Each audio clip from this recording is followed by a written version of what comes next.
మన తండ్రి అయిన దేవుని చిత్త ప్రకారము క్రీస్తు మనలను ప్రస్తుతపు దుష్టకాలములో నుండి విమోచింపవలనని మన పాపముల నిమిత్తము తన్ను తాను అప్పగించుకుని. దేవునికి ఒక చిత్తం ఉంది. ఆ చిత్తం ఏంటంటే మనం ప్రస్తుత దుష్టకాలములో నుండి విమోచించబడాలి, విడిపించబడాలి. ఇది దేవుని ఇష్టం. దేవుని ఇష్టం ఏంటంటే నేను ఈ దుష్టత్వం నుంచి బయటికి రావాలి. ఇది ఆయన ఆలోచన. విమోచించబడాలి, ఇది దేవుని ఆలోచన. దీని గురించి అపోస్తలుడైన యోహాను ఒక మాట చెప్పాడు. మొదటి పత్రిక 2వ అధ్యాయం 16వ వచనంలో, లోకములో ఉన్నదంతయు, లోకములో ఉన్న కొంత అని అంటున్నాడా, ఉన్నదంతా అంటున్నాడా?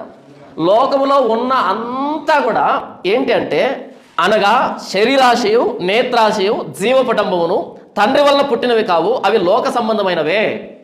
లోకంలో ఉండే అంతా ఏంటంటే శరీరాశ, నేత్రాశ, జీవపటంబం. ఇవి తండ్రి వల్ల పుట్టినవి కాదు. అంటే లోకంలో ఉన్నటువంటిది అంతా కూడా ఈ పద్ధతులు, ఈ వ్యవహారాలు, ఈ మాటలు, ఆలోచనలు, చేసే పనులు ఇవన్నీ కూడా దేవుని సంబంధమైనవి కావు. మనం ఎక్కడున్నాం? లోకంలోనే ఉన్నాం. లోకంలో ఏముంది? దేవుని సంబంధమైనది ఏదీ లేదు. మరి ఏముంది? లోక సంబంధమైనవి. శరీరాశ, నేత్రాశ, జీవపడంబం అన్ని పాపయుక్తమైనటువంటి క్రియలే జరుగుతున్నాయి. మనం అక్కడే ఉన్నాం. దారి పక్కనే దెబ్బలు ఉంటాయి, చెత్త కుప్పలు ఉంటాయి. ఆ చెత్త కుప్పల్లో కొంచెం అలికిడి అవుతూ ఉంటుంది. ఆ అలికిడి ఒకటి పందుల వల్ల, పందులు ఆ చెత్త కుప్పలో తిరుగుతూ కలిగి పెడుతూ ఉంటాయి. రెండు, ఆ పందుల మధ్యలో భుజాన గోనె సంచి వేసుకొని వ్యక్తులు ఉంటారు. ఆ దెబ్బల్లో తారాడుతుంటారు. ఎందుకంటే తెల్లవారుజామునే వస్తే మనకి ముందు దొరుకుతాయి, కొంచెం ఆలస్యంగా వస్తే దొరకపోవచ్చు అని తెల్లవారుజామునే ఇంకా చీకటి ఉండగానే దెబ్బల్లో తిరుగుతూ ఉంటారు. వేటి కోసం? బీరు బాటిల్ కోసం, ఏమైనా ఇనుప పరికరాలు, ఇనుప వస్తువులు ఉంటాయని, ప్లాస్టిక్ వస్తువులు ఉంటాయని ఇలా దెబ్బల్లో తిరుగుతుంటారు కొంతమంది. అవునా? మనకి ఏది పనికిరాదని దెబ్బలో పడేసాం. కానీ ఆ పడేసినటువంటి చెత్తలో కూడా ఏదో పనికి వస్తుందని దాన్ని తీసుకుని వాళ్ళు గోనె సంచిలో వేసుకుని వెళ్ళి కేజీ ఇంతని అమ్ముకొని వాళ్ళు బ్రతుకుతూ ఉంటారు. దెబ్బలోనైనా చెత్త కుప్పలోనైనా పనికొచ్చే వస్తువులు కొన్ని ఉండొచ్చేమో కానీ ఈ లోకములో ఉన్నదంతా పనికిరానిదే అని యోహాను చెప్తున్నాడు. ఇంకొకసారి చెప్తున్నాను, మనం వాడి పడేసినటువంటి దెబ్బల్లో, చెత్త కుప్పల్లో కూడా కొన్ని పనికొచ్చే వస్తువులు ఉంటాయి, రీసైక్లింగ్ చేసేటువంటి వస్తువులు ఉంటాయి. వాటిని నమ్ముకొని కొంతమంది బ్రతుకుతుంటారు. కానీ ఇక్కడ యోహాను ఏమంటున్నాడు అంటే లోకములో ఉన్నది అంతా, కొంత కాదు, అంతా దేవునికి సంబంధమైనది కాదు. లోకము దుష్టుని యందు ఉన్నదని మనం ఎరుగుదుము అని అంటాడు భక్తుడు. అపవాది యేసుప్రభువు దగ్గరికి వచ్చి, ఈ లోక మహిమ నాకు అప్పగించబడింది, నా చేతిలో ఉంది, నాకు నమస్కారం చేస్తే నీకు ఈ లోక మహిమని ఇస్తాను అని అపవాది అందంటే ఈ మొత్తం ప్రపంచం అపవాది చేతిలో ఉంది. అపవాది పరిపాలనలో పరిశుద్ధమైనది ఏదైనా ఉంటుందా? పరిశుద్ధమైన వస్తువు ఏదైనా ఉంటుంది? ఏది ఉండదు. అంతా పరిశుద్ధమైంది, అంతా పాపయుక్తమైంది. మనం ఎక్కడ బ్రతుకుతున్నాం? ఇదే లోకంలో బ్రతుకుతున్నాం. కనుక దేవుని ఇష్టం ఏంటంటే, దేవుని చిత్తం ఏంటంటే ప్రస్తుత దుష్ట యుగంలో నుండి మనల్ని విమోచించాలి, బయటకు తీసుకుని రావాలి. అలా జాన్ పాల్ బయటకు రా అంటే నేను రాలేను. ఎందుకంటే నేను పాపానికి బానిసగా బ్రతుకుతున్న ఈ లోకంలో. పాపం నా మీద ప్రభుత్వం చేస్తూ ఉంది. ఒక యజమాని కింద ఒక బానిస ఉంటే ఆ బానిసనే ఒరే గోడ దూకిలా బయటకు వచ్చేసంటే రాడు వాడు. ఎందుకని? అలా రాకూడదండి. నా యజమానికి అప్పంతా కట్టేంతవరకు నేను రాకూడదు, నేను పని చేయాల్సిందే, నా పిల్లలు పని చేయాల్సిందే. ఒకవేళ నన్ను నీవు కనుక బయటికి పిలవాలి అంటే నా మీద ఉన్నటువంటి అప్పుని నా యజమానిని కట్టు, అప్పుడు నేను గేటు తీసుకుని బయటకు వచ్చేస్తాను, రాజమార్గంలో బయటకు వస్తా. ఒక బానిసని గోడ దూకి బయటకు రా అంటే అది అన్యాయం, అలా తీయకూడదు. ఆ వ్యక్తి మీద ఉన్న అప్పుని మనం కట్టినప్పుడు రాజమార్గంలోంచి బయటకు వస్తాడు, స్వేచ్ఛగా స్వతంత్రుడిగా వస్తాడు. మనం ప్రస్తుతం దుష్టలోకంలో ఉన్నాం, పాపానికి బానిసలుగా ఉన్నాం, పాప ప్రభుత్వం కింద ఉన్నాం. అలాంటి మనల్ని బయటకు విడిపించాలి అన్నది దేవుని చిత్తం, దేవుని ఆలోచన.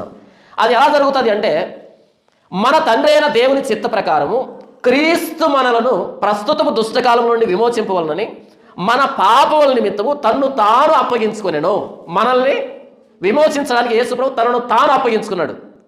దేవుడు తన స్వరక్తమిచ్చి సంపాదించిన తన సంఘం ఈ ప్రస్తుత దుష్టలోకంలో నుండి మనల్ని యేసుప్రభువు ఎలా విమోచించాడు అంటే తన రక్తాన్ని, తన ప్రాణాన్ని ఇచ్చి మనల్ని విడిపించాడు. రోమీయులకు రాసిన పత్రిక 1వ అధ్యాయము 28 నుంచి 32 వరకు ఒక సందర్భం రాయబడింది. నేను చదివి వినిపిస్తాను. మరియు వారు తమ మనసులో దేవునికి చోటు ఎనలేకపోయిరి కనుక చేయరాని కార్యములు చేయుటకు దేవుడు భ్రష్ట మనసుకు వారిని అప్పగించెను. అటువారు సమస్తమైన దుర్నీతి చేతను, దుష్టత్వము చేతను, లోభము చేతను, ఈర్ష్య చేతను నిండుకొని మత్సరము, నరహత్య, కలహము, కపటము, వైరమని వాటితో నిండిన వారే కొండగాండ్రను, అపవాదకులను, దేవద్వేషులను, హింసకులను, అహంకారులను, బెంకములాడు వారును, చెడ్డవాటిని కల్పించువారును, తల్లిదండ్రులకు అవిధేయులను, అవివేకులను, మాట తప్పువారును, అనురాగ రహితులను, నిర్దయులు అయిరి. ఇట్టి కార్యములను అభ్యసించేవారు మరణములకు తగినవారు అను దేవుని న్యాయ విధిని బాగుగా ఎరిగి ఉండి వాటిని చేయిస్తున్నారు. ఇది మాత్రమే కాక వాటిని అభ్యసించే వారితో సంతోషంగా సమ్మతిస్తున్నారు. ఇక్కడ చదవబడినటువంటి ఈ భ్రష్టత్వం, ఈ లక్షణాలు నీలో నాలో పుష్కలంగా ఉన్నాయి. ఇట్టి కార్యములను అభ్యసించేవారు మరణములకు తగినవారు అను దేవుని న్యాయ విధిని బాగుగా ఎరిగి ఉండి వాటిని చేయిస్తున్నారు. ఇది మాత్రమే కాక వాటిని చేయవారితో సంతోషంగా సమ్మతిస్తున్నారు. మనము ఈ దుష్టలోకంలో దుష్టయుగంలో ఉన్నాము అన్నది ఒక విషయం అయితే, మనం కూడా దుష్టులుగానే బ్రతుకుతున్నాం అన్నది ఇంకో విషయం. మనం ఏదో మంచోళ్ళమై మన చుట్టుపక్కల ఉన్నటువంటి ప్రపంచం అంతా చెడిపోయలేదు, ఈ ప్రపంచం కంటే ఎక్కువ చెడిపోయి ఈ ప్రపంచంలో బ్రతుకుతున్నాం. ఇలాంటి మనం ఏ క్షణాన్ని చనిపోయినా సరే నరకానికి వెళ్తాం, దేవుని ఉగ్రతకు లోనవుతాం. దీని గురించి అపోస్తలుడైన పౌలు ఒక మాట అన్నాడు. ఎఫెసీయులకు రాసిన పత్రిక 2వ అధ్యాయము మొదటి నుంచి నేను చదువుతున్నాను చూడండి.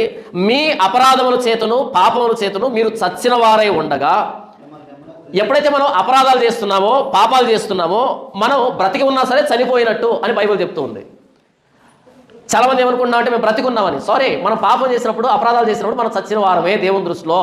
కొద్దికాలం బ్రతికితే బ్రతకొచ్చు, ఎప్పుడు చచ్చిపోయిన నరకానికే కదా. ఎప్పుడు చచ్చినా నరకానికి వెళ్ళేటువంటి బ్రతికితే ఏంటి, చచ్చిపోతే ఏంటి? ఎప్పుడు చనిపోయినా నరకానికి వెళ్ళేటువంటి వ్యక్తులు ఎంతకాలం బ్రతికితే ఏంటి? ఈ రోజు పోతే ఏంటి, రేపు పోతే ఏంటి? ఎప్పుడు చనిపోయిన నరకమే కదా. మీ అపరాధముల చేతను పాపముల చేతను మీరు చచ్చిన వారై ఉండగా ఆయన మిమ్మును క్రీస్తుతో కూడా బ్రతికించెను. ప్రభువైన యేసుక్రీస్తు వారికి వచ్చాక మనం బ్రతికించబడ్డాం. ఏ విషయంలో? ఆత్మీయ విషయంలో, పాప విషయంలో మనం బ్రతికించబడ్డాం.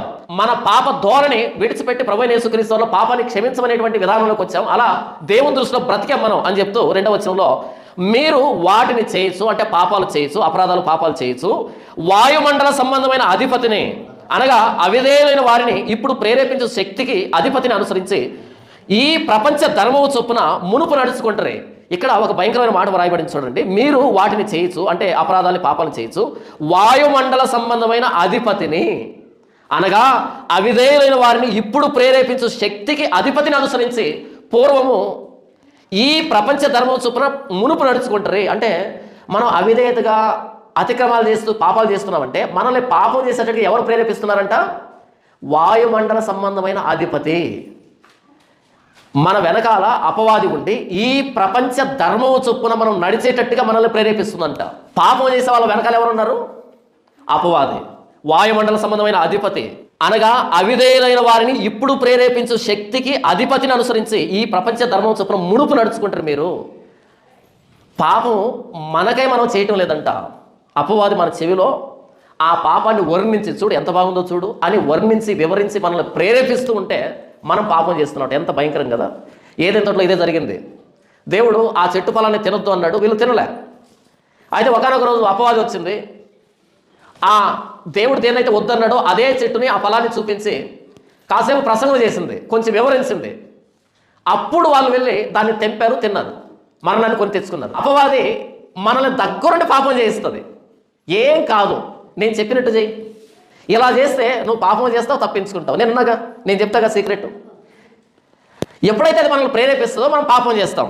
ఇక్కడ పౌలు అంటున్నాడు, మీరు వాటిని చేయొచ్చు, వాయుమండల సంబంధమైన అధిపతిని అనగా అవిధేయులైన వారిని ఇప్పుడు ప్రేరేపించు శక్తికి అధిపతిని అనుసరించి ఈ ప్రపంచ ధర్మం చొప్పున మీరు మునుపు నడుచుకుంటారు.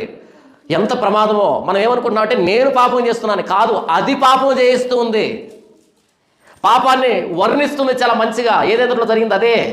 అపవాది రానంత వరకు పాపం జరగలే, అపవాది ప్రేరేపించి వారి దగ్గర తినిపించి మరణానికి లోను చేసింది కదా. అలాగే అపవాది మనల్ని పాపానికి ప్రేరేపిస్తూ ఉంది. 3వ వచనంలో వారితో కలిసి, ఎవరితో కలిసి? ఎవరైతే పాపం చేస్తున్నారో వాయుమండల సంబంధమైన అధిపతి పరిపాలనలో ఉన్నారో వారితో కలిసి మనం అందరమును శరీరము యొక్కయు మనస్సు యొక్కయు కోరికలను నెరవేర్చుకొనుచు మన శరీరాశలను అనుసరించి మునుపు ప్రవర్తించుచు కడమ వారి వలనే స్వభావ సిద్ధముగా దైవోగ్రతకు పాత్రులమై ఉంటిమి. గతంలో మనం ఎక్కడున్నాం? వారితో కలిసి మనమందరమును శరీరము యొక్కయు మనసు యొక్కయు కోరికలను నెరవేర్చుకొనుచు మన శరీరాశలను అనుసరించి మునుపు ప్రవర్తించుచు కడమ వారి వలనే స్వభావ సిద్ధముగా దైవోగ్రతకు పాత్రులమై ఉంటే బై నేచర్ మనం దేవుని ఉగ్రత, గాడ్స్ ర్యాత్కి పాత్రులమే, దేవుని ఉగ్రతకి పాత్రులమే అని అంటున్నాడు అపోస్తలుడైన పౌలు. ఏం చెప్తున్నాడంటే గలతీ పత్రికలో దేవుని చిత్తం ఏంటంటే మనల్ని ప్రస్తుత దుష్టకాలం నుంచి విమోచించాలి అన్న దేవుని ఇష్టం. అంతకు మించి మనము కూడా దుష్టత్వంలోనే బ్రతుకుతున్నాం, మన లోపల కూడా దుష్టత్వం ఉంది. మనల్ని పాపం చేయడానికి అపవాది ప్రేరేపిస్తూ ఉంది. బయట పాపం ఉంటే నేను పాపం నుంచి తప్పించుకునే ప్రయత్నం చేస్తా, నా లోపల కూడా పాపం ఉంటే నన్ను ఎవరు తప్పిస్తారు? మీకు అర్థమవుతుందా? బయటే పాపం ఉంటే నేను తప్పించుకునే ప్రయత్నం చేస్తాను, నాలో పాపం లేకపోతే. బయట ఎంత పాపం ఉందో అంతే పాపం నా లోపల కూడా ఉందనుకో, ఇప్పుడు నా నుంచి నేను ఎలా తప్పించుకుంటాను?